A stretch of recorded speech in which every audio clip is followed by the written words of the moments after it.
শুরু হচ্ছে ব্যোমকেশ কাহিনী অগ্নিবাণ। খবরের কাগজটা হতাশভাবে আমার কোলের ওপর ফেলে দিয়ে ব্যোমকেশ বলল, না, কোথাও কিছু নেই, একেবারে ফাঁকা। এর চেয়ে কাগজওয়ালারা সাদা কাগজ বের করলেই পারে, তাতে ছাপার খরচটা অন্তত বেঁচে যায়। আমি খোঁচা দিয়ে বললাম, বিজ্ঞাপনেও কিছু পেলে না? বলো কি, তোমার মতে তো দুনিয়ার যত কিছু খবর সব ওই বিজ্ঞাপন স্তম্ভের মধ্যেই ঠাসা আছে। না, বিজ্ঞাপনেও কিছু নেই। একটা লোক বিধবা বিয়ে করতে চায় বলে বিজ্ঞাপন দিয়েছে। এবার কুমারী ছেড়ে বিধবা বিয়ে করবার জন্যই গোঁ ধরেছে কেন, এটা তো ঠিক বোঝা গেল না। নিশ্চয়ই কোনো বদমতলব আছে। তা তো বটেই। আর কিছু? আর একটা বীমা কোম্পানি মহা ঘটা করে বিজ্ঞাপন দিয়েছে যে তারা স্বামী স্ত্রীর জীবন একসঙ্গে বীমা করবে এবং জোড়ার মধ্যে একটাকে কোনো রকমে পটল তোলাতে পারলেই অন্যজন টাকা পাবে। এইসব বীমা কোম্পানি এমন করে তুলেছে যে মরেও সুখ নেই। কেন, এর মধ্যেও বদমতলব আছে নাকি?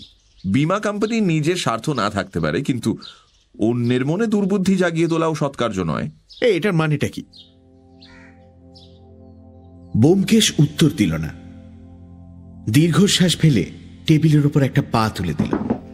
তারপর কড়িকাঠের দিকে অনুযোগপূর্ণ দৃষ্টিতে তাকিয়ে নীরবে ধোঁয়া ছাড়তে লাগল। আমি আর তাকে প্রশ্ন না করে খবরের কাগজ খুললাম। এই সময় চারিদিকে সভা সমিতি ও অধিবেশনের ধুম পড়ে যায়। এবারেও তার ব্যতিক্রম হয়নি। দেখলাম কলকাতাতেই গোটা পাঁচেক বড় বড় সভা চলছে। তাছাড়া দিল্লিতে নিখিল ভারতীয় বিজ্ঞান সভার অধিবেশন চলছে। নিরুৎসুকভাবে বিজ্ঞান কংগ্রেসের বিবরণ পড়তে পড়তে একটা নাম দৃষ্টি আকর্ষণ করল। ইনি কলকাতার একজন খ্যাতনামা প্রফেসর ও বিজ্ঞান গবেষক, নাম দেব কুমার সরকার। বিজ্ঞান সভায় ইনি সুদীর্ঘ বক্তৃতা দিয়েছেন। অবশ্য ইনি ছাড়া অন্য কোনো বাঙালি যে বক্তৃতা দেননি এমন নয়, অনেকেই দিয়েছেন। কিন্তু বিশেষ করে দেবকুমার বাবুর নামটা চোখে পড়বার কারণ কলকাতায় তিনি আমাদের প্রতিবেশী। আমাদের বাড়ির কয়েকটা বাড়ির পরেই গলির মুখে তার বাড়ি। তার সঙ্গে আমাদের আলাপ ছিল না, কিন্তু তার পুত্র হাবুলের সঙ্গে পরিচয় থাকার ফলে নেপথ্যে থেকেই তার সঙ্গে আমরা ঘনিষ্ঠ হয়ে পড়েছিলাম।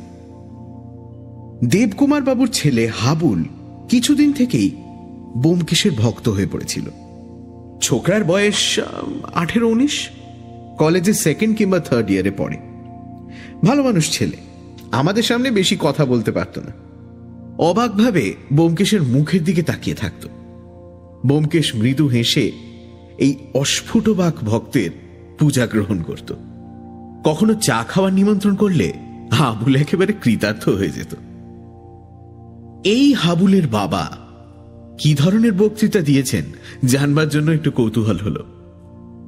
ব্যোমকেশকে বললাম, ওহে, হাবুলের বাবা দেবকুমার বাবু বক্তৃতা দিয়েছেন, শোনো। ব্যোমকেশ কড়িকাঠ থেকে চোখ নামালো না, বিশেষ ঔৎসুক্য প্রকাশ করল না। আমি পড়তে আরম্ভ করলাম। এ কথা সত্য যে জ্ঞান বিজ্ঞানের সাহায্য ব্যতীত কোনো জাতি বড় হইতে পারে নাই।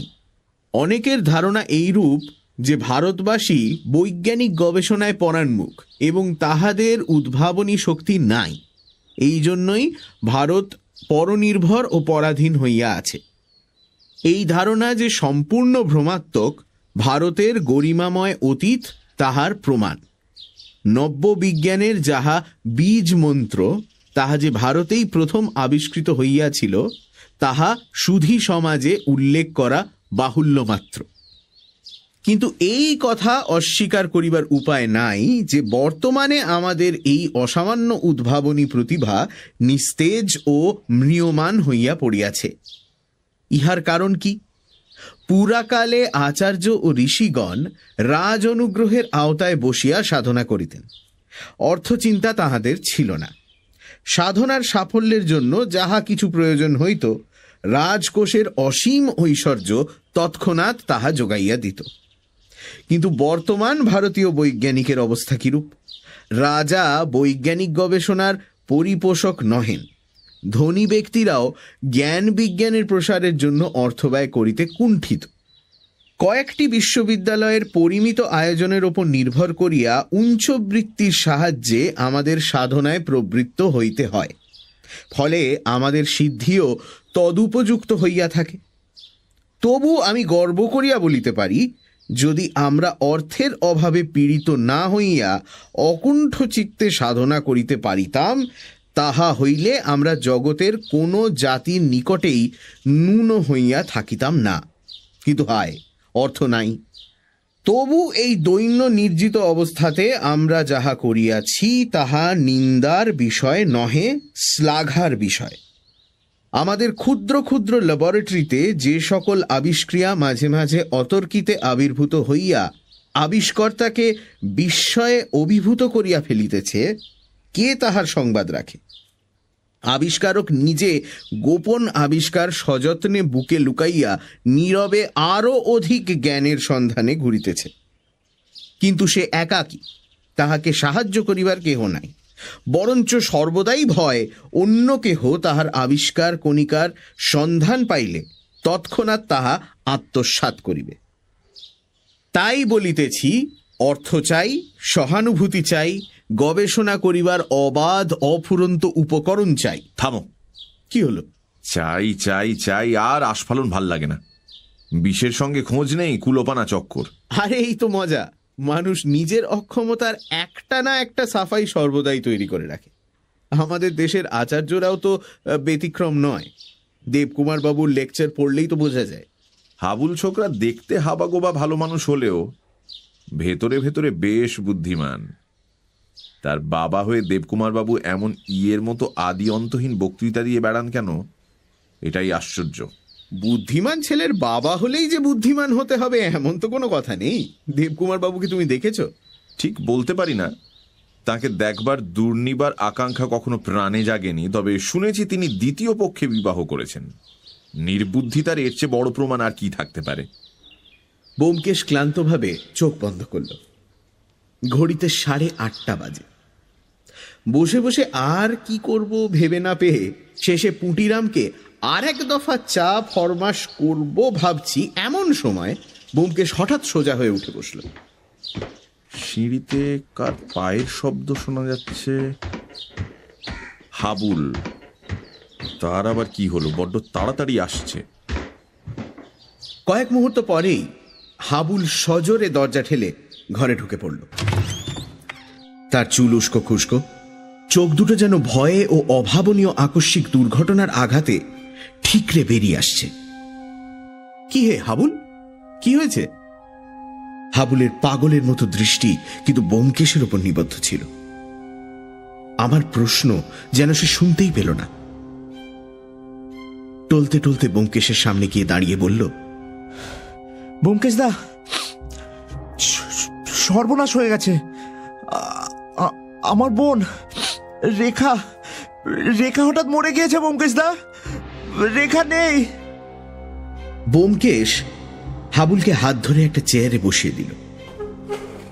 কিছুক্ষণ তাকে শান্ত করা গেল না। সে অসহায়ভাবে কাঁদতে লাগল। মিনিট 5 পরে অপেক্ষাকৃত সুস্থির হলে হাবুল ব্যাপারটা খুলে বলল। দেবকুমার বাবু কয়েকদিন হলো দিল্লি গেছেন। বাড়িতে হাবুল, তার ছোট বোন রেখা ও তাদের সৎমা আছেন। আজ সকালে উঠে হাবুল যথারীতি নিজের তেতলা নিভৃত ঘরে পড়তে বসেছিল।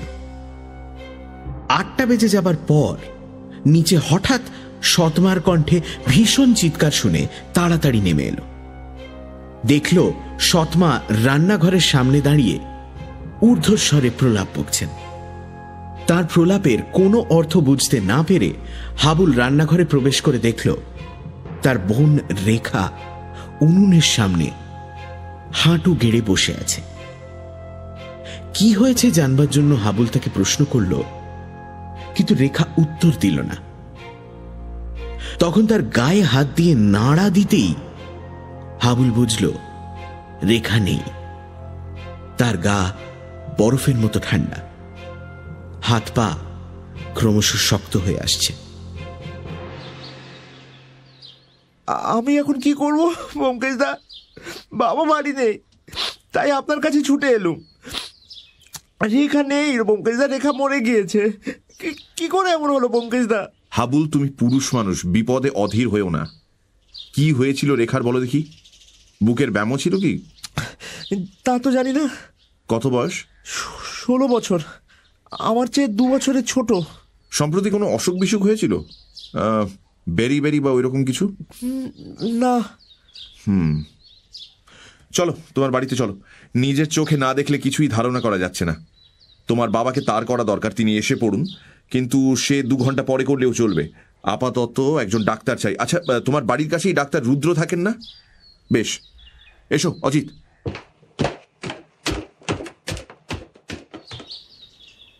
কয়েক মিনিট পরে দেবকুমার বাবুর বাড়ির সামনে উপস্থিত হলাম।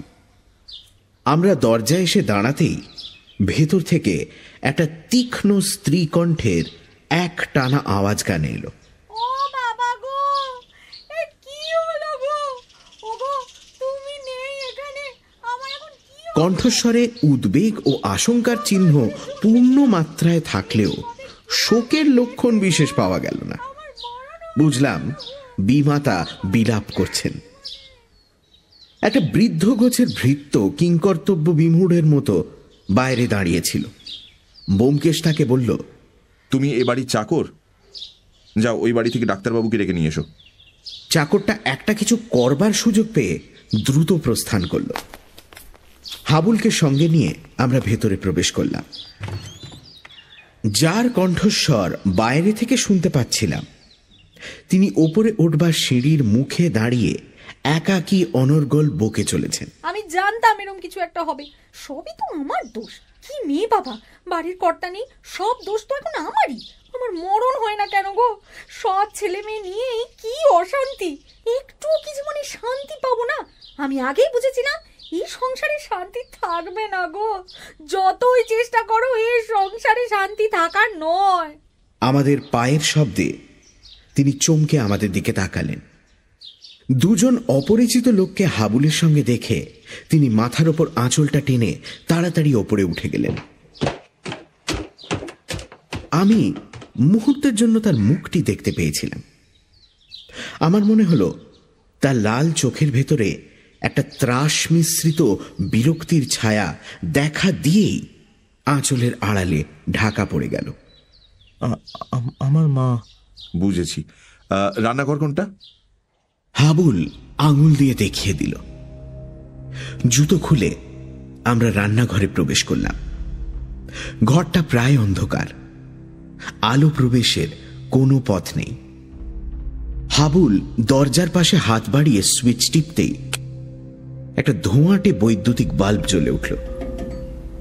তখন ঘরের ভেতরটা ভালো করে দেখতে পেলাম।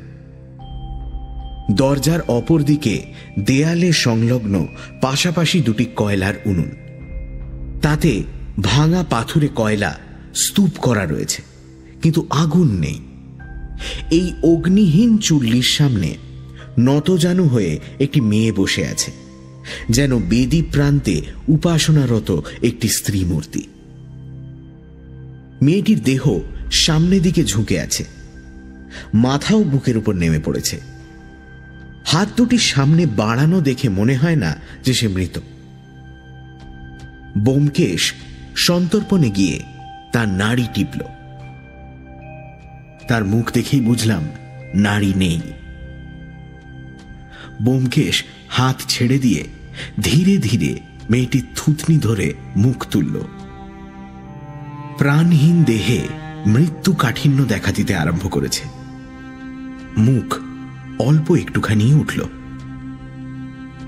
মেয়েটি বেশ সুশ্রী, হাবুলের মতো নয়।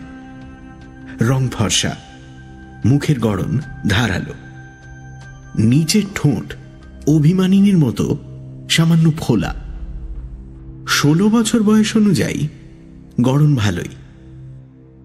মাথার দীর্ঘ চুলগুলি বোধহয় স্নানের আগে বিনুনি খুলে পিঠে ছড়িয়ে দিয়েছিল, সেইভাবেই ছড়ানো আছে। পরনে একটি আধময়লা গঙ্গা যমুনা ডুরে। গয়নার মধ্যে হাতে 3 গাছি করে সোনার চুড়ি, কানে মিনে করা হালকা ঝুমকো, গলায় একটা সরু হার। ব্যোমকেশ কাছ থেকে তাকে ভালো করে দেখে নিয়ে উঠে দাঁড়ালো। তারপর দূর থেকে তার বসবার ভঙ্গি সমগ্রভাবে দেখবার জন্য কয়েক পা সরে দাঁড়ালো। খানিকক্ষণ একাগ্র দৃষ্টিতে মেয়েটির দিকে তাকিয়ে থাকবার পর সে আবার কাছে ফিরে এলো। মেয়েটির ডান হাতটি তুলে হাতের তালু পরীক্ষা করে দেখল। তালুতে কয়লার কালি লেগে আছে। সে নিজের হাতে উনুনে কয়লা দিচ্ছিল, সহজেই অনুমান করা যায়। আঙুলগুলি একটু কোঁচকানো, তর্জনী ও বুড়ো আঙুল পরস্পরের সঙ্গে ঠেকে আছে। ব্যোমকেশ আঙুল দুটি সাবধানে আলাদা করতেই একটি ক্ষুদ্র জিনিস খসে মাটিতে পড়ল। ব্যোমকেশ সেটা মাটি থেকে তুলে নিজের তালুতে রেখে আলোয় নিয়ে গিয়ে পরীক্ষা করল। আমিও ঝুঁকে দেখলাম একটি দেশলাই কাঠির অতি ক্ষুদ্র অংশ। দেশলাই কাঠি জ্বলে আঙুল পর্যন্ত পৌঁছলে যেটুকু বাকি থাকে সেইটুকুই। গভীর মনঃসংযোগে কাঠিটা কিছুক্ষণ নিরীক্ষণ করে ব্যোমকেশ সেটা ফেলে দিল। তারপর মেয়েটির বাঁ হাত তুলে দেখল। বাঁ হাতটি মুঠো করা ছিল। মুঠো খুলতেই একটি দেশলাইয়ের বাক্স দেখা গেল। ব্যোমকেশ বাক্সটি নিয়ে খুলে দেখল কয়েকটি কাঠি রয়েছে। ভাবতে ভাবতে বলল, আমিও তাই প্রত্যাশা করেছিলাম। দেশলাই জেলে উনুনে আগুন দিতে যাচ্ছিল, এমন সময় মৃত্যু হয়েছে। তারপর মৃতদেহ ছেড়ে ঘরের চারদিকে দৃষ্টি ফেরাল। মেঝের উপর ভিজে পায়ের ছাপ শুকিয়ে অস্পষ্ট দাগ হয়েছিল। সেগুলো ভালো করে পরীক্ষা করল। শেষে ঘাড় নেড়ে বলল, না, মৃত্যুকালে ঘরে আর কেউ ছিল না। পরে একজন স্ত্রীলোক ঘরে ঢুকেছিলেন, তারপর হাবুল ঢুকেছিল। এই সময় বাইরে শব্দ শোনা গেল। ব্যোমকেশ বলল, ওই বোধহয় ডাক্তার রুদ্র এলেন। হাবুল, তাকে নিয়ে এসো। হাবুল বেরিয়ে গেল। আমি এই অবসরে ব্যোমকেশকে জিজ্ঞেস করলাম, ব্যোমকেশ, কিছু বুঝলে? ব্যোমকেশ ভুরু কুঁচকে মাথা নাড়ল।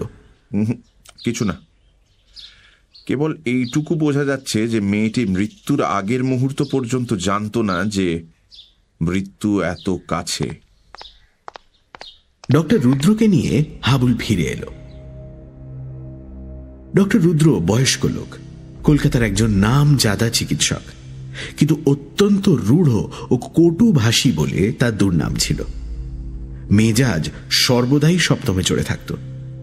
এমনকি মুমূর্ষু রোগীর ঘরেও তিনি এমন ব্যবহার করতেন যে তিনি না হয়ে অন্য কোনো ডাক্তার হলে তার পেশা চলা কঠিন হয়ে পড়ত।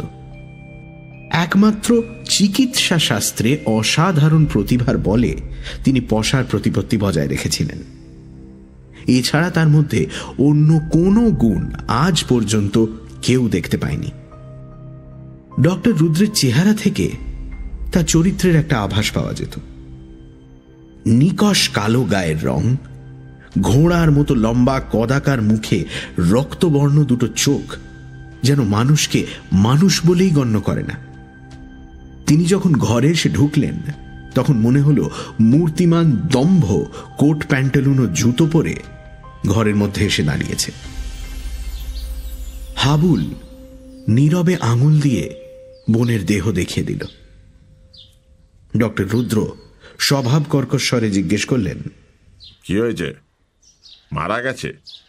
ব্যোমকেশ বলল, আপনি দেখুন। ডক্টর রুদ্র ব্যোমকেশের দিকে কড়া দৃষ্টিতে তাকিয়ে বললেন, আপনি কে? আমি পারিবারিক বন্ধু। ব্যোমকেশকে সম্পূর্ণ উপেক্ষা করে ডক্টর রুদ্র হাবুলকে জিজ্ঞেস করলেন, এটি কে? দেবকুমার বাবুর মেয়ে? হাবুল ঘাড় নাড়ল। ডক্টর রুদ্রের কপালে যেন খানিকটা কৌতূহল প্রকাশ পেল। তিনি মৃতদেহের দিকে তাকিয়ে বললেন, এরই নাম রেখা? হাবুল আবার ঘাড় নাড়ল। কি হয়েছিল? কিছু না, হঠাৎই। ডক্টর রুদ্র তখন হাঁটু গেড়ে রেখার পাশে বসলেন। মুহূর্তের জন্য একবার নাড়িতে হাত দিলেন, একবার চোখের পাতা টেনে চোখের মনি দেখলেন, তারপর উঠে দাঁড়িয়ে বললেন, মারা গেছে, প্রায় 2 ঘন্টা আগে মৃত্যু হয়েছে। রেখা মর্টিস সেটেন করেছে। কথাগুলো তিনি এমন পরিতৃপ্তির সঙ্গে বললেন যেন অত্যন্ত সুসংবাদ, শোনামাত্র শ্রোতারা খুশি হয়ে উঠবে। ব্যোমকেশ প্রশ্ন করল, কিসে মৃত্যু হয়েছে বলতে পারেন কি? সেটা অটপসি না করে বলা অসম্ভব। আমি চললাম, আমার ভিজিট 32 টাকা বাড়িতে পাঠিয়ে দিও, আর পুলিশে খবর দেওয়া দরকার, মৃত্যু সন্দেহজনক। বলে ডক্টর রুদ্র প্রস্থান করলেন। রান্নাঘর থেকে বেরিয়ে এসে ব্যোমকেশ বলল, পুলিশে খবর পাঠানোই উচিত, নইলে আরো অনেক হাঙ্গামা হতে পারে। আমাদের থানার দারোগা বীরেনবাবুর সঙ্গে আমার আলাপ আছে, আমি তাকে খবর দিচ্ছি। এক টুকরো কাগজে তাড়াতাড়ি করে কয়েক ছত্র লিখে ব্যোমকেশ চাকরের হাতে দিয়ে থানায় পাঠিয়ে দিল। তারপর বলল, মৃতদেহ এখন নাড়াচাড়া করে কাজ নেই, পুলিশ এসে যা হয় করবে। দরজায় শেকল তুলে দিয়ে বলল, হাবুল, একবার রেখার ঘরটা দেখতে গেলে ভালো হতো। ভারী গলায় আসুন বলে হাবুল আমাদের ওপরে নিয়ে গেল।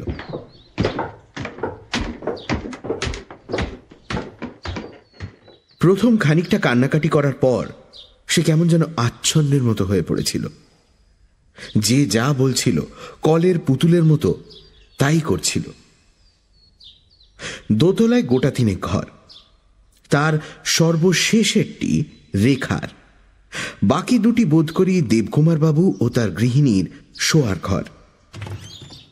রেখার ঘরে প্রবেশ করে দেখলাম ঘরটা আয়তনে ক্ষুদ্র হলেও পরিপাটিভাবে গোছানো। আসবাব বেশি নেই, যে কটি রয়েছে বেশ পরিষ্কার পরিচ্ছন্ন। একধারে একখানা ছোট খাটের ওপর বিছানা, অপরদিকে জানলার ধারে লেখবার টেবিল, পাশে ছোট শেলফে 2 সারি বাংলা বই সাজানো, দেওয়ালে ব্র্যাকেটের ওপর একটা আয়না, তার নিচে চিরুনি, চুলের ফিতে, কাঁটা ইত্যাদি রয়েছে। ঘরটির সর্বত্র গৃহকর্মে সুনিপুণা ও শিক্ষিতা মেয়ের হাতের চিহ্ন যেন আঁকা রয়েছে। ব্যোমকেশ ঘরের এটা ওটা নেড়ে একবার চারিদিকে ঘুরে বেড়ালো, চুলের ফিতে ও কাঁটা নিয়ে পরীক্ষা করল, তারপর জানলার ধারে গিয়ে দাঁড়ালো। জানলাটা ঠিক গলির ওপরেই।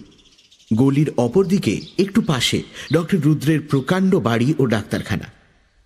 বাড়ির খোলা ছাদ জানলা দিয়ে স্পষ্ট দেখা যায়। ব্যোমকেশ কিছুক্ষণ বাইরের দিকে তাকিয়ে রইল, তারপর ফিরে টেবিলে দেরাজ ধরে টানল। দেরাজে চাবি ছিল না, টান দিতেই খুলে গেল। দেখলাম তাতে বিশেষ কিছু নেই, 2-1টা খাতা, চিঠি লেখার প্যাড, সেন্টের শিশি, ছুঁচ সুতো এইসব রয়েছে। একটা শিশি তুলে নিয়ে ব্যোমকেশ দেখল ভেতরে কয়েকটা সাদা ট্যাবলেট রয়েছে। ব্যোমকেশ বলল, অ্যাসপিরিন? রেখা কি অ্যাসপিরিন খেত?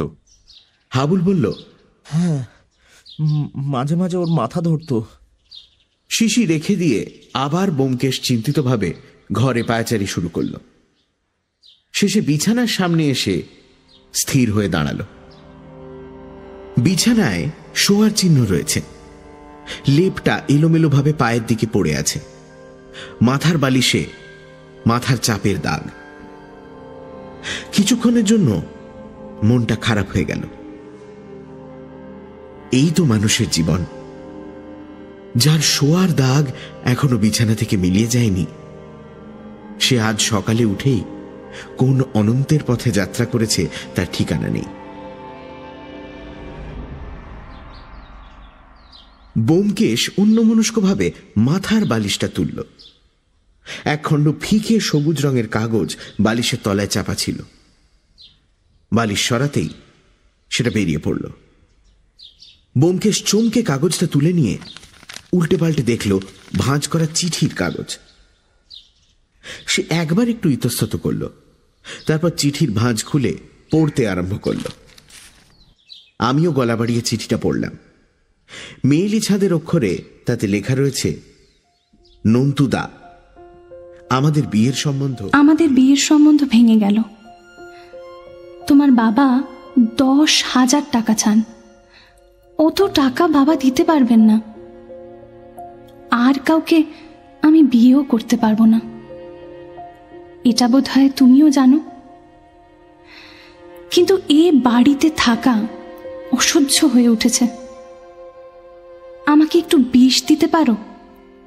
তোমাদের ডাক্তারখানায় তো অনেক রকমের বিষ পাওয়া যায়। দিও।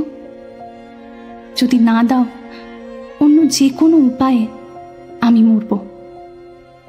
তুমি তো জানো আমার কথার নড়চড় হয় না। ইতি, তোমার রেখা।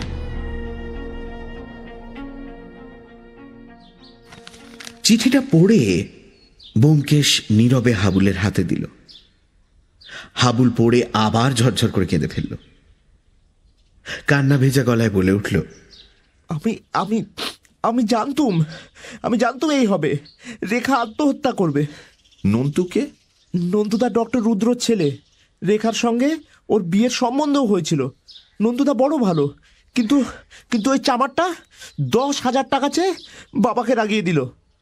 ব্যোমকেশ নিজের মুখের উপর দিয়ে একবার হাত চালিয়ে বলল, কিন্তু যাক। তারপর হাবুলের হাত ধরে বিছানায় বসিয়ে স্নিগ্ধ স্বরে তাকে সান্ত্বনা দিতে লাগল। হাবুল রুদ্ধ স্বরে বলল, ব্যোমকেশদা, নিজের বলতে আমার ওই বোনটা ছাড়া আর কেউ ছিল না। মা নেই, বাবাও আমাদের কথা ভাবার সময় পান না। বলে সে মুখে কাপড় দিয়ে ফোঁপাতে লাগল।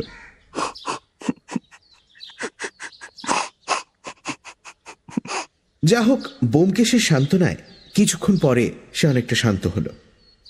তখন ব্যোমকেশ বলল, চলো, এখনই পুলিশ আসবে। তার আগে তোমার মাকে কিছু জিজ্ঞাসা করবার আছে।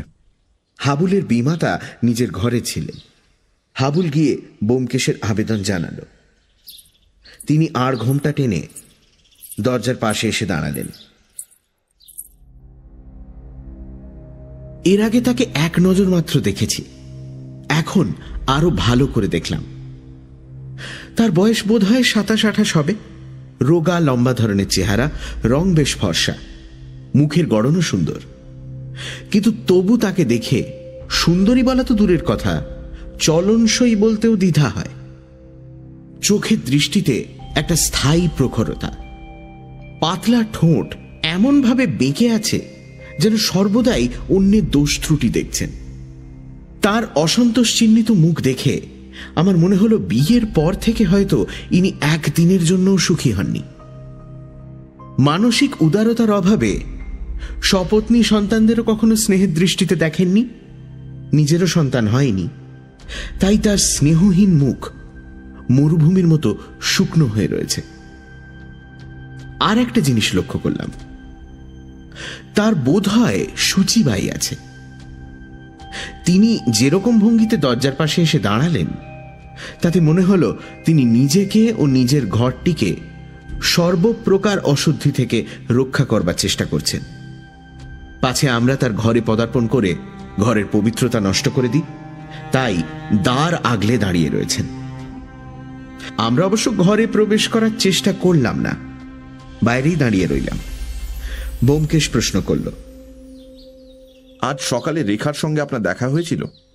উত্তরে মহিলাটি এক গঙ্গা কথা বলে গেলেন। দেখলাম অন্যান্য নারী সুলভ সদ্গুণের মধ্যে বাচালতাও বাদ নেই। একবার কথা বলা শুরু করলে আর থামতে পারেন না। ব্যোমকেশের ছোট্ট প্রশ্নের উত্তরে তিনি তার মনের ও সংসারের অধিকাংশ কথাই বলে ফেললেন। আজ সকালে ঝি আসেনি দেখে তিনি রেখাকে রান্নাঘর ধুয়ে উনুনে আগুন দিতে বলেছিলেন।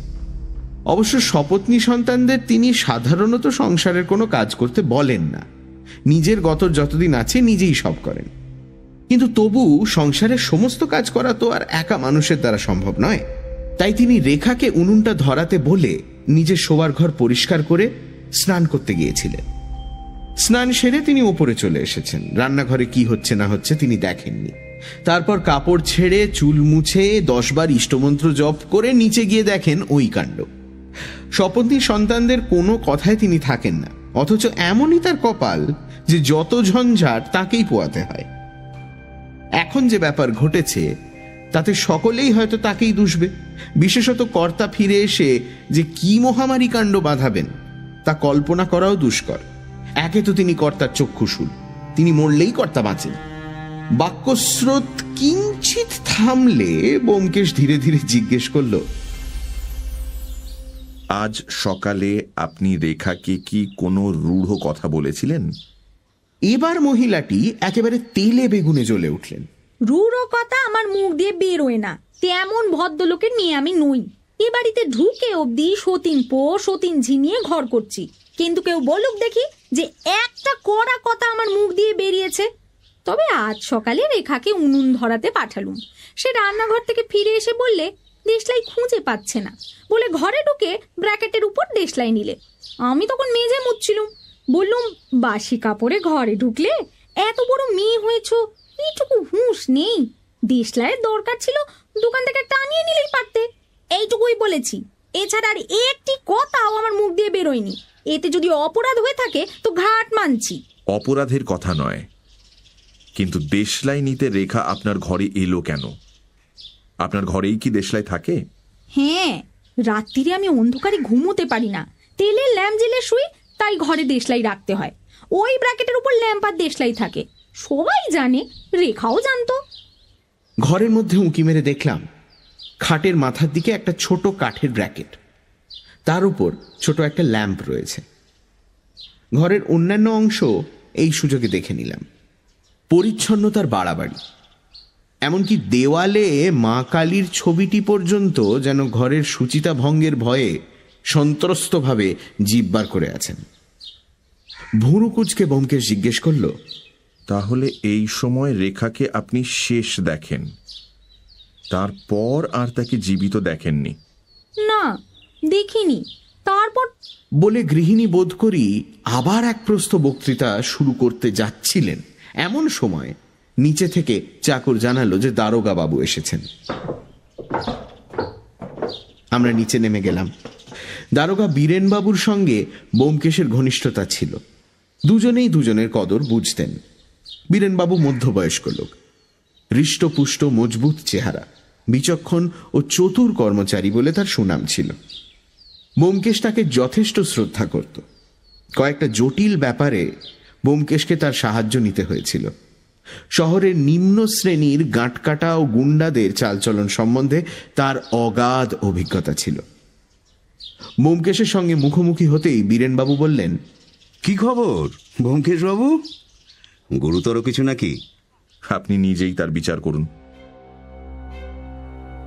মৃতদেহ পোস্টমর্টেমের জন্য রওনা করে দিয়ে দেবকুমার বাবুকে টেলিগ্রাম পাঠিয়ে এই শোচনীয় ব্যাপারের যথাসম্ভব সুব্যবস্থা করতে বেলা 2টো বেজে গেল। বাড়ি ফিরে আমি আর ব্যোমকেশ যখন খাওয়া শেষ করছি তখন শীতের বেলা পড়ে আসছে। ব্যোমকেশ বিমনা ও নীরব হয়ে রইল। মস্তিষ্কে যে খোরাকের জন্য আমরা ব্যাকুল হয়ে উঠেছিলাম তা এমন নির্মমভাবে দেখা দেবে কে ভেবেছিল? বেচারা হাবুলের কথা বারবার মনে পড়ে মনটা খারাপ হয়ে যাচ্ছিল। ক্রমে সন্ধ্যা হয়ে গেল। ব্যোমকেশ দৃষ্টিহীন চোখে জানলার বাইরে তাকিয়ে চুপ করে বসে রইল। আমি জিজ্ঞেস করলাম, আত্মহত্যাই তাহলে? কি বলো? ব্যোমকেশ চমকে উঠল। হ্যাঁ, ও রেখার কথা বলছো? তোমার কি মনে হয়? যদিও মন সম্পূর্ণ সংশয়মুক্ত ছিল না, তবু বললাম, আত্মহত্যা ছাড়া আর কি হতে পারে? চিঠি থেকেও তো ওর অভিপ্রায় বেশ বোঝাই যাচ্ছে। তা যাচ্ছে। আচ্ছা, কি উপায়ে আত্মহত্যা করেছে তুমি মনে করো? বিষ খেয়ে, সে কথাও তো চিঠিতেই আছে। আছে আছে কিন্তু বিষ পাবার আগেই বিষ খেয়ে আত্মহত্যা কি করে হতে পারে আমি ভেবে পাচ্ছি না। চিঠিতে রেখা বিষ চেয়েছিল, কিন্তু চিঠি যখন যথাস্থানে পৌঁছয়নি, লেখিকার বালিশের তলাতেই থেকে গিয়েছিল, তখন বিষ এলো কোত্থেকে? আমি বললাম, চিঠিতে আছে সে বিষ না পেলে অন্য কোনো উপায়ে। কিন্তু চিঠি পাঠাবার আগেই সে অন্য উপায় অবলম্বন করবে, এটা তুমি সম্ভব মনে করো? আমি নিরুত্তর রইলাম। কিছুক্ষণ পরে ব্যোমকেশ বলল, তাছাড়া উনুন জ্বালতে জ্বালতে কেউ আত্মহত্যা করে না। রেখার মৃত্যু এসেছিল অকস্মাৎ, নির্মেঘ আকাশ থেকে বিদ্যুতের মতন। এত ক্ষিপ্ত, এমন অমোঘ এই মৃত্যুবাণ যে সে একটু নড়বার অবকাশ পায়নি। দেশলাইয়ের কাঠি হাতেই পুড়ে ছাই হয়ে গেছে। কি করে এমন মৃত্যু সম্ভব হলো? সেইটাই তো বুঝতে পারছি না। জানি তো বিষের মধ্যে এক হাইড্রোসায়ানিক অ্যাসিড ছাড়া এত ভয়ঙ্কর শক্তি তো আর কারণ নেই।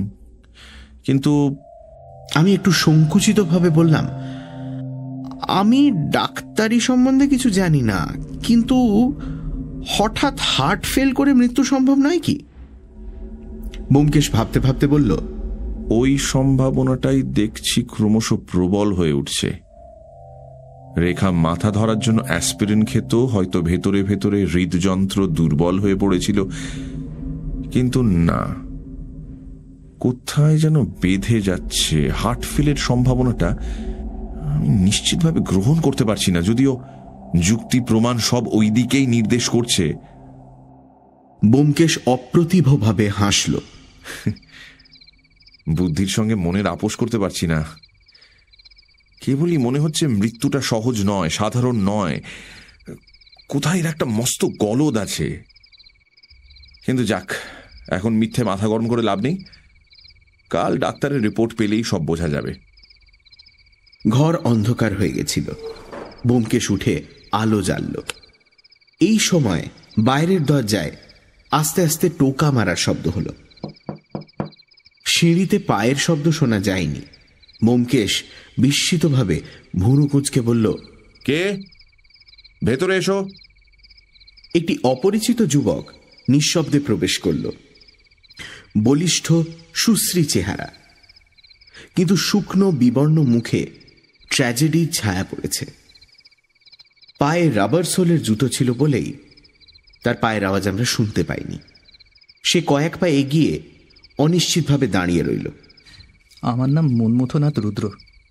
ব্যোমকেশ তার আপাদমস্তক দেখে নিয়ে বলল, আপনি নন্দবাবু, আসুন। বলে একটা চেয়ার দেখিয়ে দিল।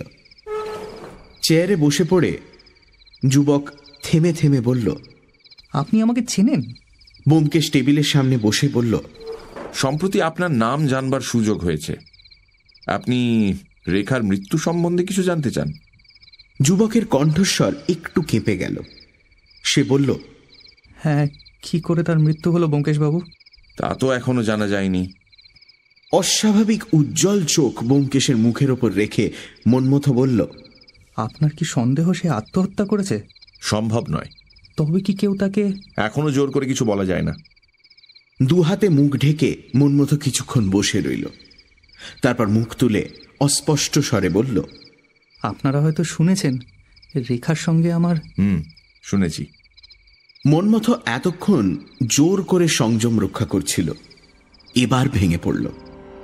ছেলেবেলা থেকে তাকে ভালোবাসতাম। যখন রেখার 6 বছর বয়স, আমি ওদের বাড়িতে খেলা করতে যেতাম তখন থেকে। তারপর যখন বিয়ের সম্বন্ধ হলো, তখন বাবা এমন এক শর্ত দিলেন যে বিয়ে ভেঙে গেল। তবু আমি ঠিক করেছিলাম বাবার মতের বিরুদ্ধে গিয়ে বিয়ে করব। এই নিয়ে বাবার সাথে তুমুল ঝগড়া হয়। বাবা বললেন বাড়ি থেকে দূর করে দেবেন। তবু আমি। বাবার সঙ্গে আপনার কখন ঝগড়া হয়েছিল? কাল দুপুরবেলা। আমি বলেছিলাম রেখাকে ছাড়া আর আমি কাউকে বিয়ে করব না। তখন কি জানতো যে রেখা? কিন্তু কেন এমন হলো ব্যোমকেশবাবু? রেখাকে প্রাণে মেরে কার কি লাভ হলো? ব্যোমকেশ একটা পেন্সিল নিয়ে টেবিলের ওপর হিজিবিজি কাটছিল। মুখ না তুলেই বলল, আপনার বাবার কিছু লাভ হতে পারে? মন্মথ চমকে দাঁড়িয়ে উঠল। বাবা? না না, আপনি কি বলছেন? বাবা? মন্মথ আর কোনো কথা না বলে তাড়াতাড়ি ঘর থেকে বেরিয়ে গেল। ব্যোমকেশের দিকে ফিরে দেখলাম সে গাঢ় মনঃসংযোগে টেবিলের ওপর হিজবিজি কাটছে।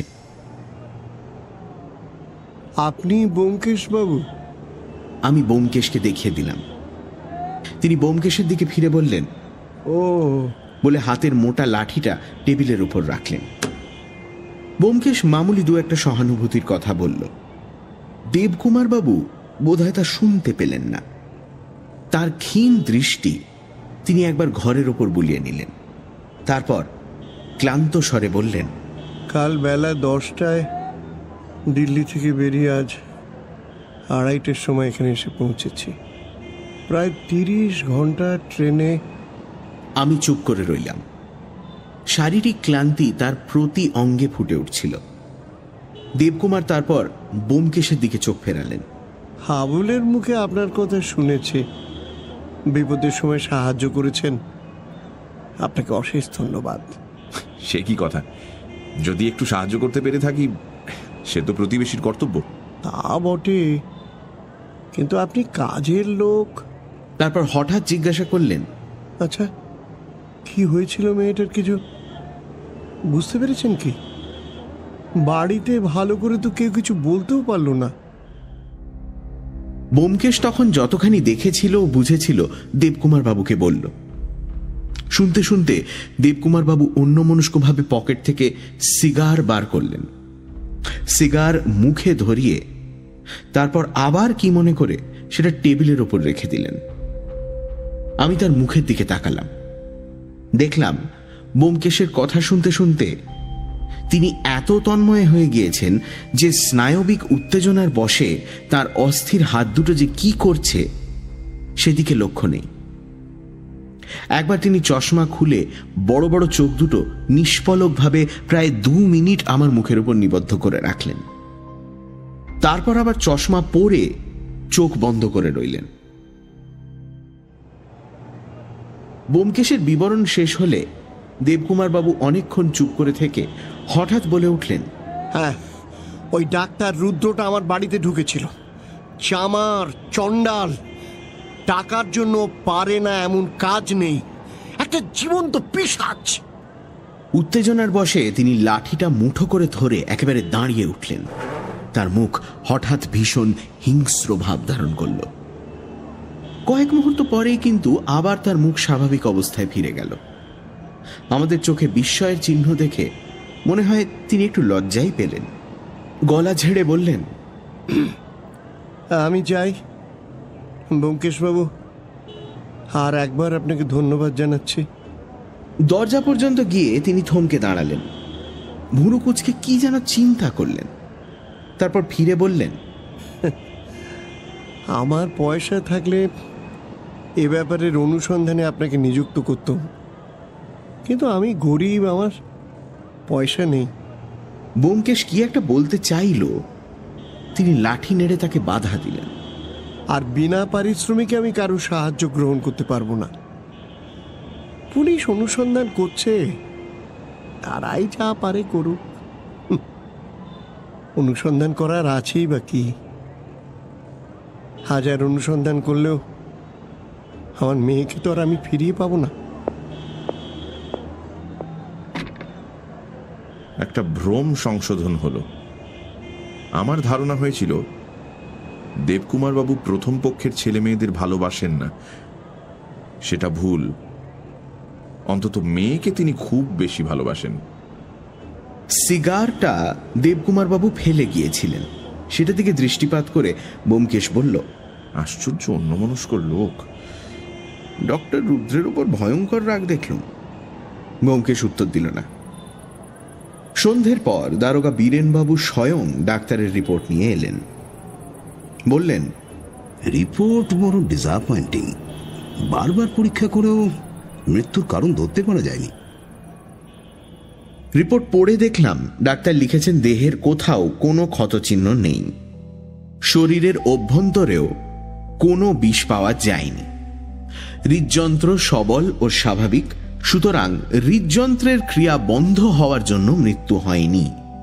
যতদূর বুঝতে পারা যায় অকস্মাৎ স্নায়ুমণ্ডলীর পক্ষাঘাত হওয়ায় মৃত্যু ঘটেছে।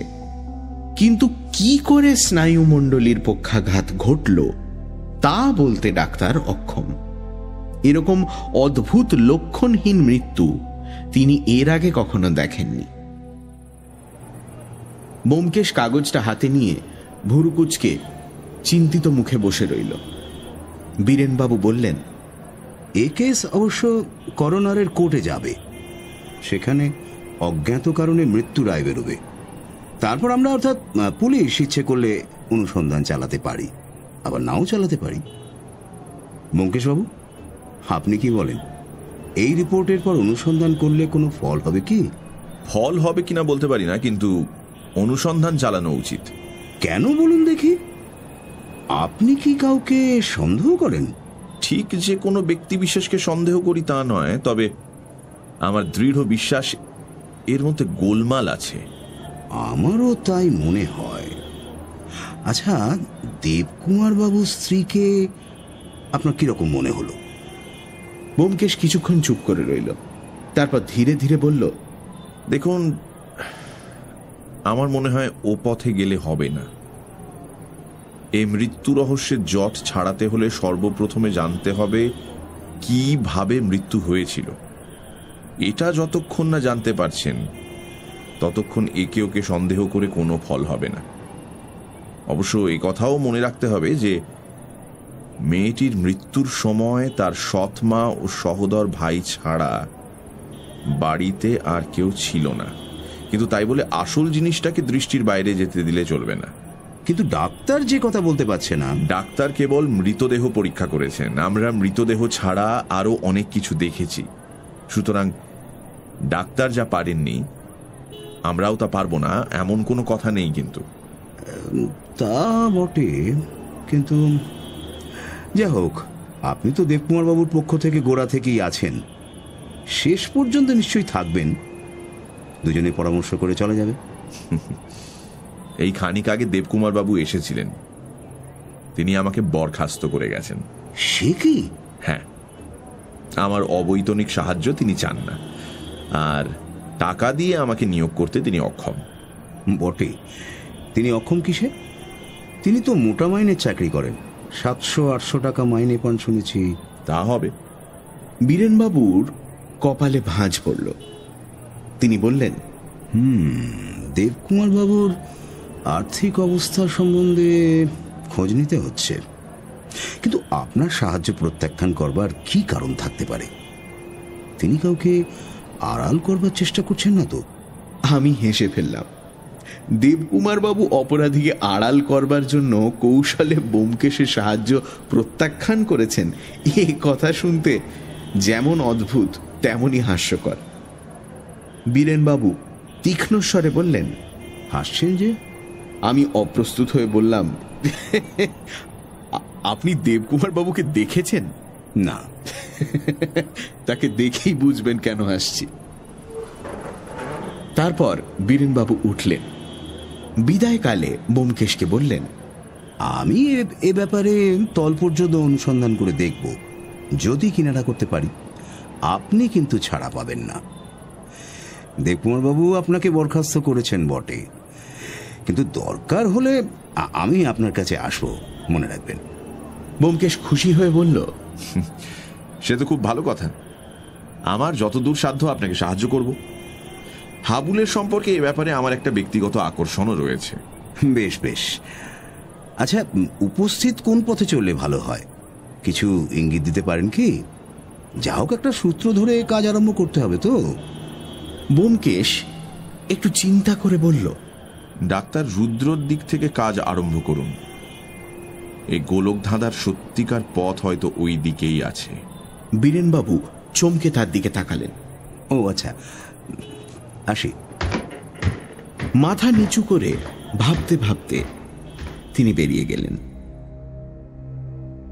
এরপর 5-6 দিন একটানা ঘটনাহীনভাবে কেটে গেল। ব্যোমকেশ আবার যেন ঝিমিয়ে পড়ল। সকালে কাগজ পড়া এবং বিকেলে টেবিলের ওপর পা তুলে দৃষ্টিহীন চোখ শূন্যে মেলে থাকা ছাড়া তার আর কাজ রইল না। বীরেনবাবুও এই কদিনের মধ্যে দেখা দিলেন না, তাই তার তদন্ত কতদূর এগোলো জানতে পারলাম না। আগন্তুকের মধ্যে কেবল হাবুল একবার করে আসত। সে এলে ব্যোমকেশ নিজের অবসাদ ঝেড়ে ফেলে নানা ধরনের আলোচনায় তাকে প্রফুল্ল করবার চেষ্টা করত, কিন্তু হাবুল বিষণ্ণ মুখে চুপচাপ বসে থাকত, তারপর আস্তে আস্তে উঠে চলে যেত। বাড়িতে কি হচ্ছে না হচ্ছে জিজ্ঞাসা করলেও সে ভালোভাবে জবাব দিতে পারত না। বিমাতার মনোভাব যে আরো কড়া হয়ে উঠেছে তা হাবুলের কথা থেকেই বোঝা যেত।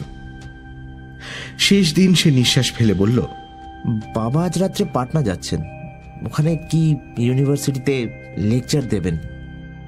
বুঝলাম শোকের ওপর রাত দিন কথার কচকচি সহ্য করতে না পেরে তিনি পালিয়ে যাচ্ছেন। এই নির্লিপ্ত স্বভাব বৈজ্ঞানিকের পারিবারিক অশান্তির কথা ভেবে দুঃখ হল। সেদিন হাবুল চলে যাওয়ার পর বীরেনবাবু এলেন। তার মুখ দেখে বুঝলাম বিশেষ সুবিধে করতে পারেননি। যাই হোক, ব্যোমকেশ তাকে বসালো। আমাদের বিকেলের চায়ের সময় হয়েছিল। চা এসে পৌঁছল। তখন ব্যোমকেশ বীরেনবাবুকে জিজ্ঞাসা করল, তারপর খবর কিছু আছে? পেয়ালায় চুমুক দিয়ে বিমর্ষভাবে বীরেনবাবু বললেন, কোন দিকেই কিছু সুবিধে হচ্ছে না। যেদিকে হাত বাড়াচ্ছি কিছু ধরতে ছুঁতে পারছি না। প্রমাণ পাওয়া তো দূরের কথা, একটা সন্দেহের ইশারা পর্যন্ত পাওয়া যাচ্ছে না। অথচ আমার দৃঢ় ধারণা জন্মেছে যে এর ভেতর একটা গভীর রহস্য লুকোনো রয়েছে। যতই প্রতিপদে ব্যর্থ হচ্ছি ততই এ বিশ্বাস দৃঢ় হচ্ছে। মৃত্যুর কারণ সম্বন্ধে নতুন কিছু জানতে পেরেছেন? আমি ডাক্তার সাহেবের সঙ্গে দেখা করেছিলাম। তিনি অবশ্য রিপোর্টের বাইরে যেতে রাজি নন। তবু মনে হলো তার একটা থিওরি আছে। তিনি মনে করেন কোনো অজ্ঞাত বিষের বাষ্প নাকে যাওয়ার ফলেই মৃত্যু হয়েছে। তিনি খুব অস্পষ্ট আবছাভাবে কথাটা বললেন বটে, তবে মনে হলো তার ওই বিশ্বাস। উনুন ধরাবার সময় মৃত্যু হয়েছিল, এ কথা ডাক্তারকে বলেছিলেন বুঝি? হ্যাঁ। যাক, আর এদিকে ডাক্তার রুদ্র সম্বন্ধে খোঁজ নিয়েছিলেন? হ্যাঁ, যতদূর জানতে পারলাম লোকটা নির্জলা পাষণ্ড আর অর্থপিশাচ। কয়েকজন টিটেনাস রোগীর ওপর নিজের আবিষ্কৃত ইঞ্জেকশন পরীক্ষা করতে গিয়ে তাদের সাবার করেছে, এ গুজবও শুনেছি। কিন্তু দুঃখের বিষয়, বর্তমান ব্যাপারে তাকে খুনের আসামি করা যায় না। দেবকুমার বাবুর মেয়ের সঙ্গে ওর ছেলের সম্বন্ধ হয়েছিল খবর ঠিক। লোকটা 10,000 টাকা বরপণ দাবি করেছিল। দেবকুমার বাবুর অত টাকা দেওয়ার ক্ষমতা নেই, কাজেই তাকে সম্বন্ধ ভেঙে দিতে হলো। ডাক্তার রুদ্রর ছেলেটা কিন্তু ভদ্রলোক। বাপের সঙ্গে এই নিয়ে তার ভীষণ ঝগড়া বেঁধে গিয়েছিল। ইতিমধ্যে এই বাড়িতে এই কাণ্ড। মেয়েটি হঠাৎ মারা গেল। তারপর ছোকরাটি শুনলাম বাড়ি ছেড়ে কোথায় চলে গেছে। তার বিশ্বাস তার বাপই প্রকারান্তরে মেয়েটির মৃত্যুর কারণ। মনমতো যে বাপের বাড়ি ছেড়ে চলে গেছে এ সংবাদ নতুন বটে, কিন্তু আর সব কথাই আমরা আগে থেকে জানতাম। তাই পুরনো কথা শুনতে শুনতে ব্যোমকেশ একটু অন্যমনস্ক হয়ে পড়েছিল। বীরেনবাবু থামলে সে প্রশ্ন করল, দেবকুমার বাবুর আর্থিক অবস্থা সম্বন্ধে অনুসন্ধান করবেন বলেছিলেন, করেছিলেন নাকি? করেছিলুম। তার আর্থিক অবস্থা ভালো নয়। ধার কর্জ নেই বটে, কিন্তু মেয়ের বিয়েতে 10-12 হাজার টাকা খরচ করা তার অসাধ্য। লোকটি বোধহয় বেহিসাবি, সাংসারিক বুদ্ধিও কম। কলেজ থেকে বর্তমানে তিনি 800 টাকা মাইনে পান। কিন্তু শুনলে আশ্চর্য হবেন, এই 800 টাকার অধিকাংশই যায় তার বীমা কোম্পানির পেটে। 50,000 টাকার লাইফ ইন্স্যুরেন্স করিয়েছেন, তাও এত বেশি বয়সে যে প্রিমিয়াম দিয়ে হাতে বড় কিছু থাকে না। 50,000 টাকার লাইফ ইন্স্যুরেন্স নিজের নামে করেছেন? শুধু নিজের নামে নয়, জয়েন্ট পলিসি, নিজের আর স্ত্রীর নামে। মাত্র 1 বছর হলো পলিসি নিয়েছেন। দ্বিতীয় পক্ষের স্ত্রী, তিনি মারা গেলে পাছে বিধবাকে পথে দাঁড়াতে হয়, এই জন্যই বোধহয় দুজনে একসঙ্গে বীমা করিয়েছেন। এই টাকায় উত্তরাধিকারীদের দাবি থাকবে না। আর কিছু? আর কি, দেবকুমার বাবুর ছেলে হাবুলের পেছনেও লোক লাগিয়েছিলাম, যদি কিছু জানতে পারা যায়। সে ছোকরা কেমন যেন পাগলাটে ধরনের। কলেজে বড় একটা যায় না, রাস্তায় ঘুরে বেড়ায়, কখনো পার্কে চুপ করে বসে থাকে। আপনার কাছেও রোজ একবার করে আসে, জানতে পেরেছি। এই সময় হঠাৎ লক্ষ্য করলাম ব্যোমকেশ যেন ছটফট করছে। অনেকদিন পরে তার চোখে সেই চাপা উত্তেজনার প্রখর দৃষ্টি দেখতে পেলাম। কিছু না বুঝেও আমার রক্ত চঞ্চল হয়ে উঠল। ব্যোমকেশ কিন্তু বাইরে কোনো উত্তেজনা প্রকাশ করল না। আগের মতোই বিরস্বরে বলল, হাবুলকে বাদ দিতে পারেন। উঠছেন নাকি? থানাতেই থাকবেন তো? আচ্ছা, যদি দরকার হয় ফোনে খবর নেব। বীরেনবাবু একটু অবাক হয়ে উঠে দাঁড়ালেন। তিনি চলে যাওয়ার পর ব্যোমকেশ কিছুক্ষণ পেছনে হাত দিয়ে ঘরময় পায়চারি করল। দেখলাম তার চোখে সেই পুরনো আলো জ্বলছে। বীরেনবাবুকে সে হঠাৎ এমন ভাবে বিদায় করে দিল কেন জিজ্ঞেস করতে যাচ্ছি, এমন সময় সে চেয়ারের পিঠ থেকে শালখানা তুলে নিয়ে বলল, চলো একটু বেরিয়ে আসা যাক। বন্ধ ঘরে বসে মাথাটা গরম হয়ে গেছে। দুজনেই বেরোলাম। অকারণে বাড়ির বাইরে যাওয়ায় ব্যোমকেশের একটা মজ্জাগত বিমুখতা আছে। কাজ না থাকলে সে ঘরের কোণে চুপ করে বসে থাকতে ভালোবাসে। আমিও তার সঙ্গদোষে ঘরকুনোই হয়ে পড়েছিলাম। একলা কোথাও যাওয়ার অভ্যেস ছুটে গিয়েছিল। তাই আজ তার উত্তপ্ত মস্তিষ্ক ফাঁকা জায়গার বিশুদ্ধ বাতাস কামনা করছে দেখে খুশি হয়ে উঠলাম। পথে চলতে চলতে কিন্তু খুশির ভাব বেশিক্ষণ স্থায়ী হল না। জনসংকুল পথে ব্যোমকেশ এমনই বাহ্যজ্ঞানহীন উদ্ভ্রান্তভাবে চলতে লাগলো যে ভয় হলো এখনই হয়তো একটা কাণ্ড বাঁধিয়ে বসে। আমি তাকে সামলে নিয়ে চলবার চেষ্টা করলাম, কিন্তু সে অপ্রশমিত বেগে একে ওকে ধাক্কা দিয়ে একবার এক বৃদ্ধ ভদ্রলোকের পা মারিয়ে দিয়ে কয়েক মুহূর্ত পরে এক তরুণীকে ঠেলা দিয়ে কোনো দিকে না তাকিয়ে জগন্নাথের অপ্রতিহত রথের মতো অগ্রসর হয়ে চলল। একটু যেতে দিন দেখি, একটু সরুন সরুন সরুন। সত্যি এতটা আত্মবিস্মৃত তাকে এর আগে আমি কখনো দেখিনি। তার মন যে হঠাৎ শিকারের সন্ধান পেয়ে দিকবিদিক জ্ঞান শূন্য হয়ে ছুটছে তা আমি বুঝছিলাম বটে, কিন্তু তার মনস্তত্ত্ব সম্বন্ধে সম্পূর্ণ উদাসীন পথচারী তা বুঝবে কেন? কোনো মতে কলেজ স্কোয়ার পর্যন্ত এসে পৌঁছলাম। ছাত্রছাত্রীরা ঘুরে বেড়াচ্ছে, আড্ডা মারছে সেখানে। আমি আর দ্বিধা না করে ব্যোমকেশের হাত শক্ত করে ধরে ভেতরে ঢুকে পড়লাম। পুকুরকে ঘিরে একটা জটলা, আমরা সেই জটলায় মিশে গেলাম। ব্যোমকেশ তখনও স্থানকাল সম্বন্ধে সম্পূর্ণ অচেতন। তার ভুরু কুঁচকোনো, কাঁধ থেকে শাল মাঝে মাঝে পড়ে যাচ্ছে, কিন্তু সেদিকে তার ভ্রুক্ষেপ নেই।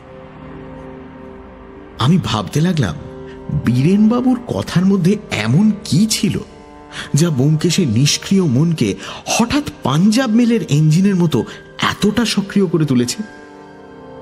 তবে কি রেখার মৃত্যু সমস্যার সমাধান আসন্ন?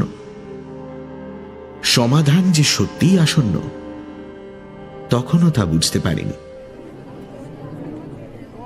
আধ ঘন্টা এইভাবে পরিভ্রমণ করবার পর ব্যোমকেশের চেতনা ধীরে ধীরে ফিরে এলো।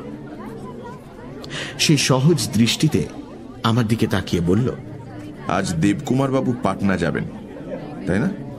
আমি ঘাড় নাড়লাম। তাকে যেতে দেওয়া হবে না।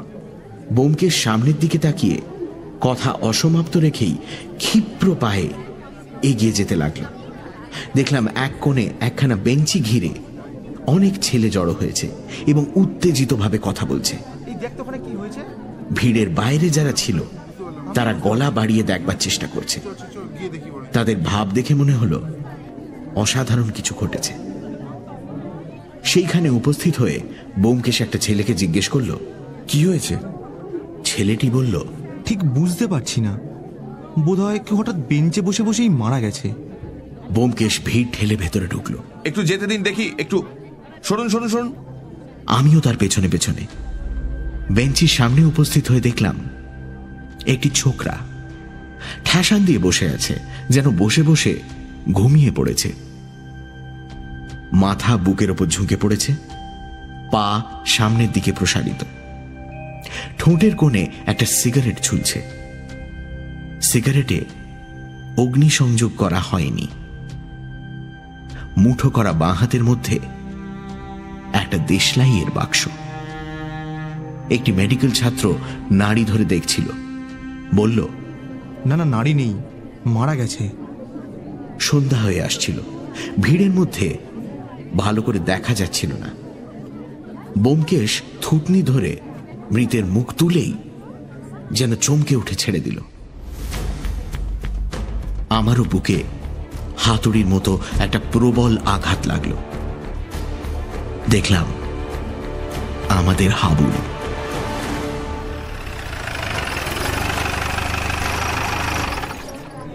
পুলিশের পৌঁছতে দেরি হলো না।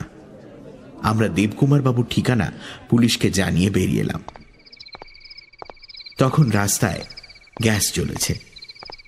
দ্রুত পদে বাড়ির দিকে ফিরতে ফিরতে ব্যোমকেশ কয়েকবার যেন ভয়ার্ত স্বরে বলল,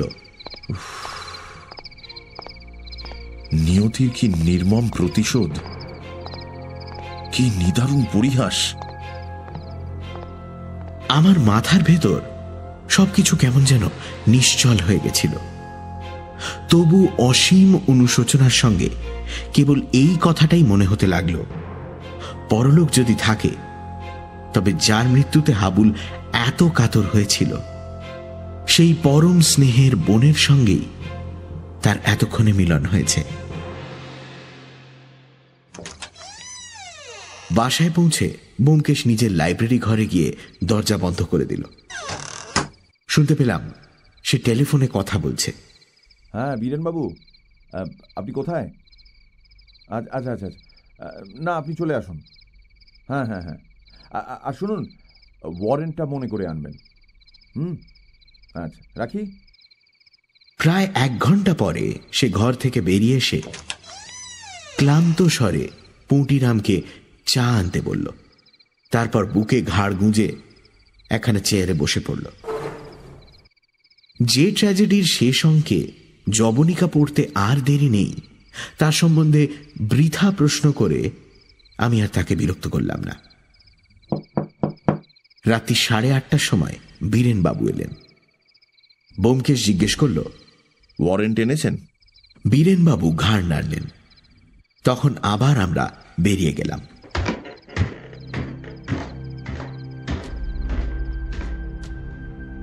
দেবকুমার বাবুর বাড়িতে আসতে 3-4 মিনিট লাগলো। দেখলাম বাড়ি নিস্তব্ধ। ওপরের ঘরগুলির জানলায় আলো নেই, কেবল নিচে বসবার ঘরে বাতি জ্বলছে। বীরেনবাবু কড়া নাড়লেন, কিন্তু ভেতর থেকে সাড়া এলো না। তখন তিনি দরজা ঠেললেন। ভেজানো দরজা খুলে গেল। আমরা ভেতরে ঢুকলাম। বাইরের ছোট্ট ঘরটিতে তক্তপোষ পাতা, তার উপর দেবকুমার বাবু নিশ্চলভাবে বসে আছেন। আমরা প্রবেশ করতে তিনি লাল চোখ তুলে আমাদের দিকে তাকালেন। কিছুক্ষণ চেয়ে থাকবার পর তার মুখে একটা তিক্ত হাসি দেখা দিল। তিনি মাথা নেড়ে অস্ফুট স্বরে বললেন, সকলেই গরল ভেল। বীরেনবাবু এগিয়ে এসে বললেন, দেবকুমার বাবু, আপনার নামে ওয়ারেন্ট আছে। দেবকুমার বাবুর যেন চমক ভাঙল। তিনি দারোগা বাবুর ইউনিফর্মের দিকে তাকিয়ে বললেন,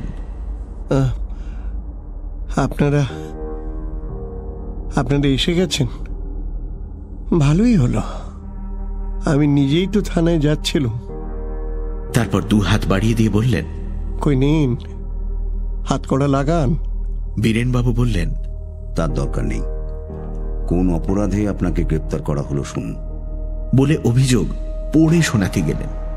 দেবকুমার বাবু কিন্তু ইতিমধ্যে আবার অন্যমনস্ক হয়ে পড়লেন। পকেটে হাত দিয়ে তিনি যেন কি খুঁজতে খুঁজতে নিজের মনেই বললেন, নিয়তি, নইলে হাবুল ওই বাক্স থেকে দেশলাইয়ের কাঠি বার করতে গেল কেন? আমি কি ভেবেছিলাম, কি হয়ে গেল? ভেবেছিলাম রেখার ভালো বিয়ে দেব, নিজের একটা বড় ল্যাবরেটরি করব, হাবুলকে বিলেত পাঠাবো। পকেট থেকে সিগার বার করে তিনি মুখে দিলেন।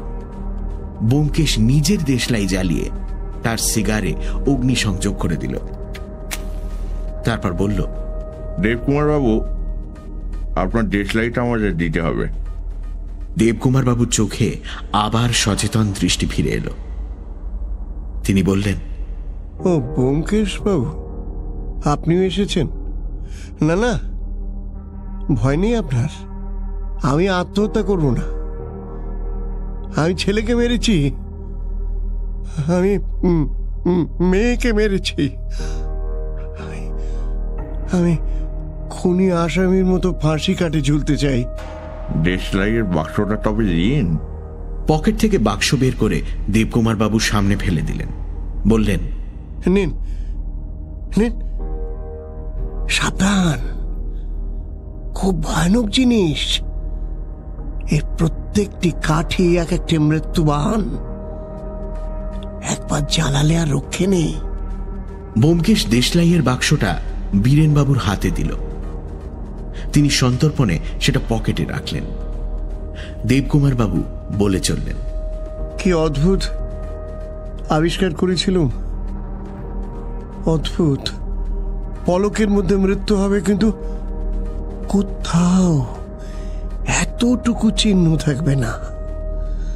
আধুনিক যুদ্ধনীতির আমূল পরিবর্তন হয়ে যেত। বিষ নয়, মহামারী। কিন্তু কিন্তু সকলেই গরল ভেল। তিনি বুক ভাঙা গভীর নিঃশ্বাস ত্যাগ করলেন। বীরেনবাবু মৃদুস্বরে বললেন, দেবকুমার বাবু, এবার যাবার সময় হয়েছে, চলুন। তিনি তক্ষুনি উঠে দাঁড়ালেন। ব্যোমকেশ একটু কুণ্ঠিত স্বরে জিজ্ঞেস করল, আপনার স্ত্রী কি বাড়িতেই আছেন? স্ত্রী?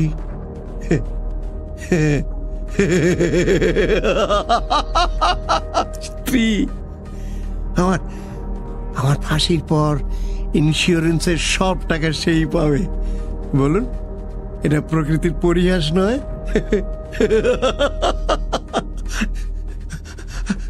চল চল চল।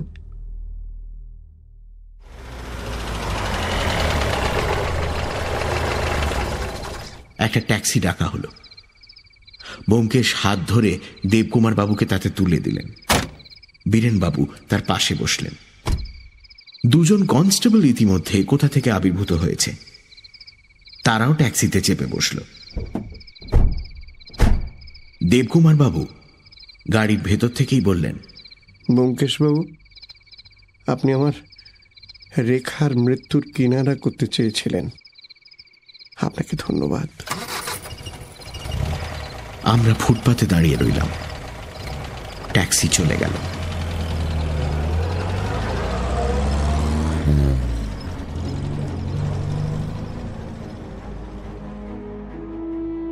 দিন দুই ব্যোমকেশ এ বিষয়ে কোনো কথা বলল না।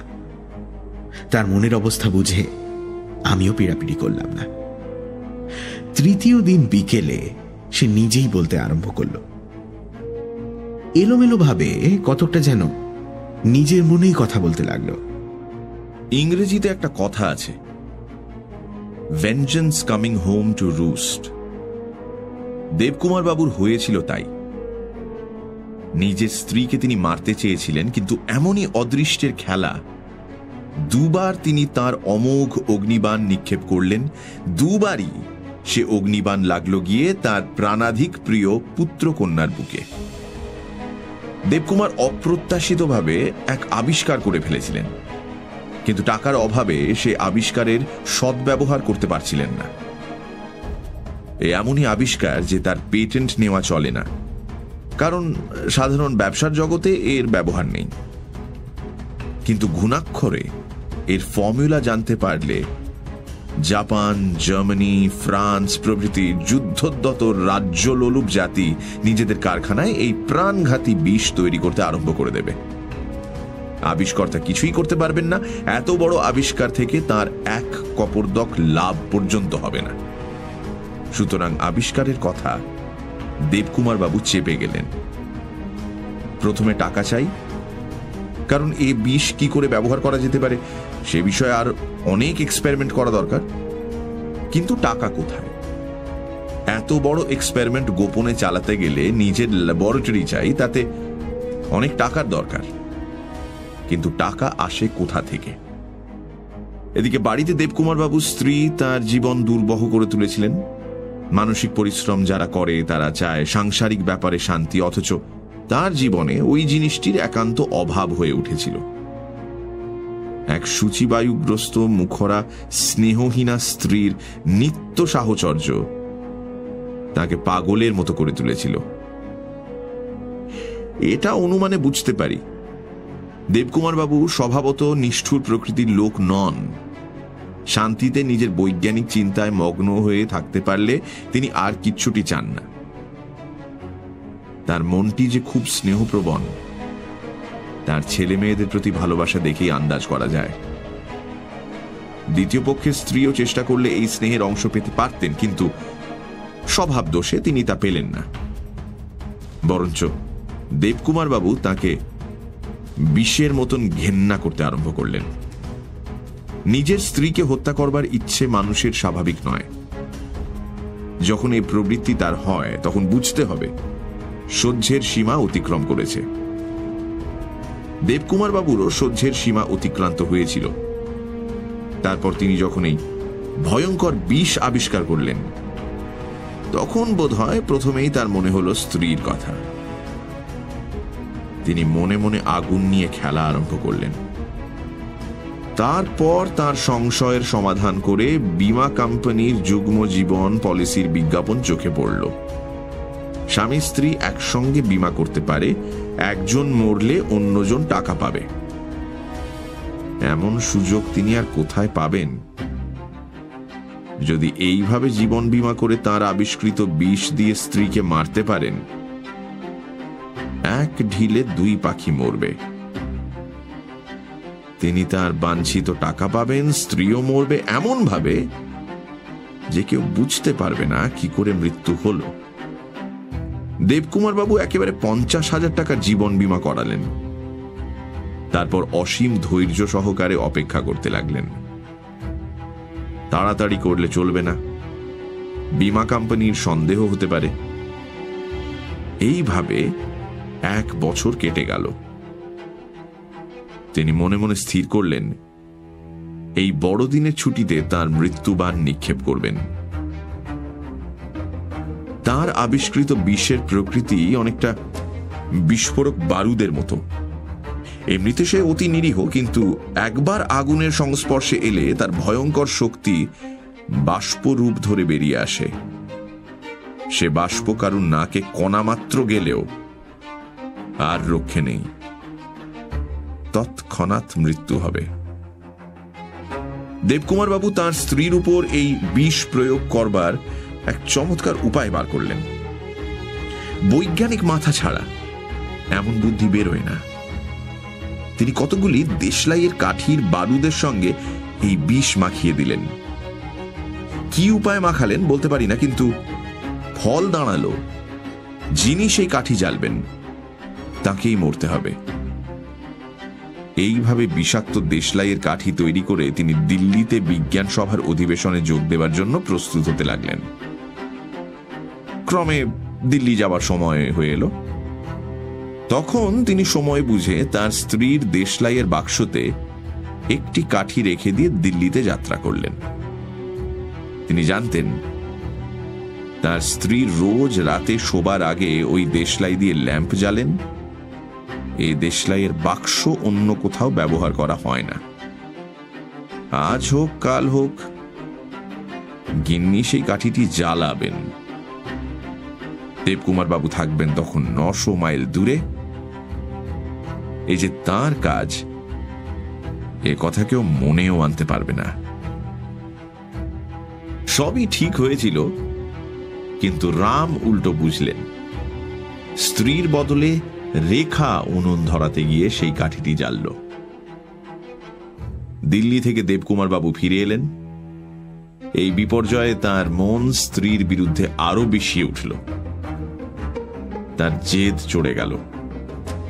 মেয়ে যখন গেছে তখন ওকেও তিনি শেষ করে ছাড়বেন। কয়েকদিন কেটে গেল, তারপর আবার তিনি স্ত্রীর দেশলাইয়ের বাক্সে একটি কাঠি রেখে পাটনা যাবার জন্য তৈরি হলেন। কিন্তু এবার আর তাকে যেতে হলো না। হাবুল সিগারেট খেত, বোধহয় তার দেশলাইয়ের বাক্সটা খালি হয়ে গিয়েছিল, তাই সে সৎমার ঘরের দেশলাইয়ের বাক্স থেকে কয়েকটি কাঠি নিজের বাক্সে পুরে নিয়ে বেড়াতে চলে গেল। তারপর কি ভয়ঙ্কর সর্বনাশা কালকুট যে দেবকুমার বাবু বিজ্ঞান সাগর মন্থন করে তুলেছিলেন তার জীবনে, সকলই গরল ভেল। ব্যোমকেশ একটা নিঃশ্বাস ফেলে চুপ করে রইল। কিছুক্ষণ পরে আমি তাকে জিজ্ঞেস করলাম, আচ্ছা, দেবকুমার বাবু যে অপরাধী এটা তুমি প্রথম বুঝলে কখন? যে মুহূর্তে শুনলাম যে দেবকুমার বাবু 50,000 টাকা জীবন বীমা করিয়েছেন সেই মুহূর্তে। তার আগে রেখাকে হত্যা করবার একটা সন্তোষজনক উদ্দেশ্যই পাওয়া যাচ্ছিল না। কে তাকে মেরে লাভবান হলো, কার স্বার্থে সে ব্যাঘাত দিচ্ছিল, এই কথাটার ভালো রকম জবাব পাওয়া যাচ্ছিল না। রেখা যে হত্যাকারীর লক্ষ্য নয় তা তো আমরা জানতুম না, কিন্তু আরেক দিক থেকে একটি ছোট্ট সূত্র হাতে এসেছিল। রেখার দেহ পরীক্ষায় যখন বিষ পাওয়া গেল না, তখন কেবল একটা সম্ভাবনাই গ্রহণযোগ্য রইল, অর্থাৎ যে বিষে তার মৃত্যু হয়েছে সে বিষ বৈজ্ঞানিকদের অপরিচিত, মানে নতুন আবিষ্কার। মনে আছে দিল্লিতে দেবকুমার বাবুর বক্তৃতা? আমরা তখন সেটা পাগলের প্রলাপ বলে উড়িয়ে দিয়েছিলাম। কে জানত তিনি সত্যিই এক অদ্ভুত আবিষ্কার করে বসে আছেন, আর তারই চাপা ইঙ্গিত তার বক্তৃতায় ফুটে বেরোচ্ছে। সে যা হোক, কথা দাঁড়ালো এই নতুন আবিষ্কার কোথা থেকে এলো। দুজন বৈজ্ঞানিক হাতের কাছে রয়েছে, এক ডাক্তার রুদ্র, দ্বিতীয় দেবকুমার বাবু। এদের দুজনের মধ্যে একজন এই অজ্ঞাত বিষের আবিষ্কর্তা, কিন্তু ডাক্তার রুদ্রর ওপর সন্দেহটা বেশি হয়, কারণ তিনি ডাক্তার। বিষ নিয়ে নাড়াচাড়া তাঁরই বেশি। তাছাড়া দেবকুমার বাবু বিষের আবিষ্কর্তা হলে তিনি কি নিজের মেয়ের ওপর সে বিষ প্রয়োগ করবেন? কাজেই সব সন্দেহ পড়ল গিয়ে ডাক্তার রুদ্রর ওপর। কিন্তু তবু আমার মন খুঁতখুঁত করতে লাগলো। ডাক্তার রুদ্র লোকটি অতি পাজি, কিন্তু তাই বলে সে এত সামান্য কারণে একটি মেয়েকে খুন করবে? আর যদি বা সে তা করতে চায়, রেখার নাগাল পাবে কি করে? কোন উপায়ে আরেকজনের বাড়িতে বিষ পাঠাবে? রেখার সঙ্গে মনমথর ছাদের উপর থেকে দেখা দেখি চিঠি ফেলাফেলি চলত, কিন্তু রুদ্রর সঙ্গে তো সেরকম কিছু ছিল না। কোন বিষাক্ত বাষ্পই যে মৃত্যুর কারণ, এই চিন্তাটা গোড়া থেকে আমার মাথায় ধোঁয়ার মতো ঘুরে বেড়াচ্ছিল। মনে করে দেখো, রেখার এক হাতে পোড়া দেশলাইয়ের কাঠি, আর এক হাতে বাক্স ছিল, অর্থাৎ দেশলাই জ্বালার পরই মৃত্যু হয়েছে। সংযোগটা সম্পূর্ণ আকস্মিক হতে পারে, আবার কার্যকারণ সম্বন্ধও থাকতে পারে। দেবকুমার বাবু কিন্তু বড় চালাকি করেছিলেন। বাক্সে একটি বই বিষাক্ত কাঠি দেননি, যাতে বাক্সের অন্যান্য কাঠি পরীক্ষা করে কোনো হদিশ পাওয়া না যায়। আমি সে বাক্সটা এনেছিলাম, পরীক্ষাও করেছিলাম, কিন্তু কিচ্ছু পাইনি। হাবুলের বেলাতেও বাক্সে একটি বিষাক্ত কাঠি ছিল, কিন্তু এমনই কপাল যে সেইটাই হাবুল পকেটে করে নিয়ে এলো আর প্রথমেই জ্বাললো।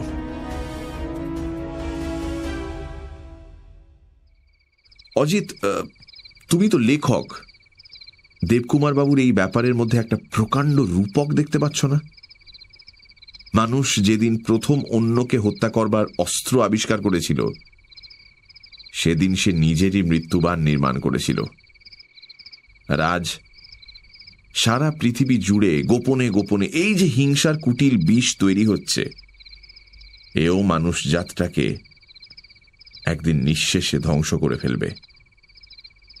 ব্রহ্মার ধ্যান উদ্ভূত দৈত্যের মতো সে কিন্তু স্রষ্টাকেও রেয়াত করবে না। মনে হয় নাকি? ঘর অন্ধকার হয়ে গিয়েছিল। ব্যোমকেশকে ভালো করে দেখা যাচ্ছিল না, কিন্তু আমার মনে হলো তার শেষ কথাগুলো জল্পনা নয়, ভবিষ্যৎবাণী।